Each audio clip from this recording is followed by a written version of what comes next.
কি রে, এতক্ষণ লাগলো তোর আসতে? কই কই ডাক্তার বাবু কই? কি বাবা নান্টু, তুই চুপ করে আছিস কেন?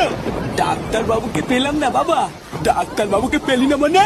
ডাক্তার বাবু রুগী দেখার জন্য শহরে গেছে, উনি আজকে আসবেন না। পুরো গ্রাম ঘুরে আমি আরো অন্য লোকের কাছে জিজ্ঞাসা করলাম, কিন্তু অন্য কোনো ডাক্তারের খোঁজ কেউ দিতে পারলো না। এ তো মহা বিপদে পড়ে গেল রে। এই বিপদের সময় এবার আমি কি করব? বাইরে এমনিতেই এই দুর্যোগ অঝরে বৃষ্টি পড়ছে, এবার আমি বৌমাকে নিয়ে কি করি? হ্যাঁ গো, নান্টুকে ডাক্তার ডেকে আনলো। এই মাগিটাও হয়েছে আর একজন, সেই থেকে চিল্লি চিল্লি জ্বালিয়ে মারলো।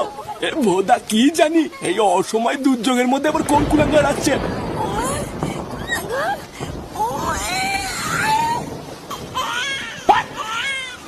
কি হলো? সোদনা হরি কি আবার একে একে পকাত করে বেড়াই গেল নাকি? এই এত তাড়াতাড়ি এসে ঘরে কাঁদতে এসেছে গো।